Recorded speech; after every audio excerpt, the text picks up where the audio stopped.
ইসমে আজম কি? ইসমে আজমের বিশুদ্ধ ফজিলত এবং উপকারিতা জানতে চাই। প্রিয় দর্শক, ইসমে আজম মানে হলো মহান নাম। মূলত আল্লাহ রাব্বুল আলামিনের মহান বিশেষ নামকে ইসমে আজম বলা হয়।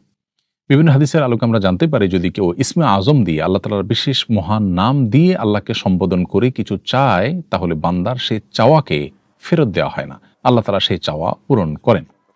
ইসমে আজম বা আল্লাহ তাআলার সেই মহান নামটি কি, যা দিয়ে দোয়া করলে আল্লাহ রাব্বুল আলামিন সে দোয়া ফেরত দেন না? এ সম্পর্কে উলামা ইকরামের নানাবিধ মত আছে। যদিও দোয়া কবুলের মানে সবসময় এই নয় যে যা চেয়েছি আমরা আল্লাহর কাছে তাই পেলাম, বরং অনেক সময় এমন হতে পারে যে আমরা আল্লাহর কাছে চেয়েছি একটা, আর এর চেয়ে গুরুত্বপূর্ণ কোনো বিষয় আল্লাহ আমাদেরকে দিয়েছেন যে আমরা চাইনি, সেটাও দোয়া কবুলের একটা উপায়। আবার দুনিয়াতে আমরা কিছু চেয়েছি, আল্লাহ তাআলার বিনিময়ে আখিরাতে আমাদেরকে কিছু দিলেন, এটাও দোয়া কবুলের আরেকটা উপায়। তো যাই হোক, ইসমে আজম বা আল্লাহ তাআলার মহান নাম কোনটা, যেটা দিয়ে দোয়া করলে দোয়া কবুল হয়, হাদিসে নির্দেশিত রয়েছে, সেটি সম্পর্কে হাফেজ ইবনে হাজার আসকালানি রাহমাতুল্লাহ আলাইহি বলেছেন যে উলামা ইকরামের প্রায় 14টি মত আছে। এর মধ্যে সবচেয়ে প্রসিদ্ধ এবং সবচেয়ে সংখ্যাগরিষ্ঠ উলামা ইকরাম এবং ইমামদের মত হলো যে মূলত আল্লাহ এই নামটি আল্লাহ রাব্বুল আলামিনের ইসমে আজম হিসাবে উলামা ইকরাম মন্তব্য করেছেন, এবং এটি ইসমে আজম। এর বাইরে আল্লাহ তাআলার বহু গুণবাচক নাম আছে, আল্লাহ তাআলাকে বিভিন্নভাবে ডাকার, সম্বোধন করার শিক্ষা কোরআন হাদিসে দেওয়া হয়েছে, সেগুলো নয়, বরং আল্লাহ তাআলার এই মূল নামটি, এটি মূলত ইসমে আজম। এটি হলো সংখ্যাগরিষ্ঠ ইমামদের মত। যদিও এর বাইরে আরও বিভিন্ন মত আছে, যেমন আবু দাউদ, নাসাই, তিরমিজি এবং ইবনে মাজাহ বর্ণিত একটি হাদিস রয়েছে। নবী সাল্লাল্লাহু আলাইহি ওয়াসাল্লাম এর সামনে এক ব্যক্তি সালাত আদায় করেছেন। সালাতের পর তিনি আল্লাহর কাছে দোয়া করেছেন। দোয়ার সময় তিনি বলেছেন, আল্লাহুম্মা ইন্নী আসআলুকা বিআন্না লাকাল হামদ লা ইলাহা ইল্লা আনত আল মান্নান বাদিউস সামাওয়াতি ওয়াল আরদ ইয়া যাল জালালি ওয়াল ইকরাম ইয়া হাইয়্যু ইয়া কাইয়্যুম। এভাবে আল্লাহকে সম্বোধন করে তারপর তিনি তার দোয়া পেশ করেছেন। এরপর নবী সাল্লাল্লাহু আলাইহি ওয়াসাল্লাম মন্তব্য করেছেন এটা দেখে যে এই লোক ইসমে আজম দিয়ে দোয়া করেছেন, যেটা দিয়ে দোয়া করলে দোয়া ফেরত দেওয়া হয় না, বা দোয়া করে যা চাওয়া হয় সেটা দেওয়া হয়। তো এখানে যিনি এই বাক্যগুলো বলে বা আল্লাহর এই গুণবাচক নামগুলো বলে দোয়া করেছেন, এটাকেই নবী সাল্লাল্লাহু আলাইহি ওয়াসাল্লাম ইসমে আজম বলেছেন। এজন্য অনেকে বলেছেন পুরাটা পেশ করাটাই হলো ইসমে আজম দিয়ে দোয়া করা। আবার অনেকে বলেছেন যে এখানে আল্লাহুম্মা অর্থাৎ পুরা বাক্যের শুরুতেই আল্লাহ রয়েছে। নবী সাল্লাল্লাহু আলাইহি ওয়াসাল্লাম সেটার কথা বলেছেন যে তিনি ইসমে আজম দিয়ে দোয়া করেছেন, বাকিগুলো তার সহায়ক হিসাবে ছিল আল্লাহর গুণবাচক নাম যেগুলো উল্লেখ করেছেন। বাট আল্লাহ এটাই হলো মূলত ইসমে আজম। অতএব সংখ্যাগরিষ্ঠ আমাদের মতের আলোকে এখানেও মূলত ইসমে আজম শুধু আল্লাহ এটি বলা যায়। আর পুরোটাকে ইসমে আজম আমরা বলতে পারি, যেহেতু নবী সাল্লাল্লাহু আলাইহি ওয়াসাল্লাম আলাদা করেননি।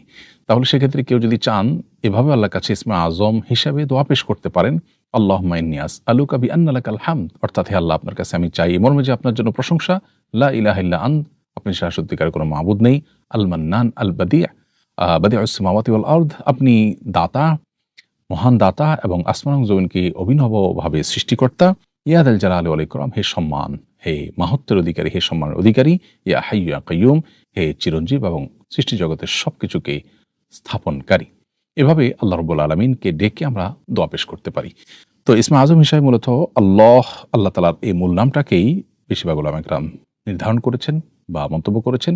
এর বাইরে হাদিসে আরও বিভিন্ন মতামত, বিভিন্ন ইন্ডিকেশন পাওয়া যায়।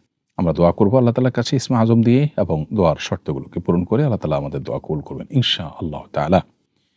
এরপরে প্রশ্ন হলো, সুদি টাকা দিয়ে গরিব মানুষকে বাড়ি কিংবা জমি কিনে দেওয়া যাবে কিনা? উত্তর হলো হ্যাঁ, গরিব মানুষকে সুদি টাকা দিয়ে জমি কিংবা বাড়ি কিনে তার মালিক বানিয়ে দিতে পারবেন। এরপরে প্রশ্ন হলো, সমকামিতা কিরূপ গুনাহ? সমকামিতা ও জেনার অপরাধ কি একই রকম? শরিয়া দৃষ্টিকোণ থেকে সমকামিতা জেনার চাইতে অত্যন্ত ভয়াবহ একটি অপরাধ এবং গুনাহ। জেনাও কবিরা গুনাহ, সমকামিতাও কবিরা গুনাহ, কিন্তু সমকামিতার গুনাহটা জেনার চাইতে অনেক বেশি ভয়াবহ। এজন্য ইসলামী দণ্ডবিধিতে জেনার যে শাস্তি এর কথা বলা হয়েছে, সমকামিতার শাস্তি তার চাইতে নির্মম হিসাবে চিহ্নিত করা হয়েছে। ফুকাহা একরাম সেটি উল্লেখ করেছেন। অনেক ফুকাহা একরামের মতে অনেক উঁচু জায়গা থেকে ফেলে দিয়ে তাদেরকে মৃত্যুদণ্ড কার্যকর করা, আবার অনেকে আরও নির্মমভাবে মৃত্যুদণ্ড কার্যকর করার বিভিন্ন মতামত ব্যক্ত করেছেন, অর্থাৎ বিভিন্ন স্কুল অফ থটে বিভিন্ন রকমের মতামত এসেছে।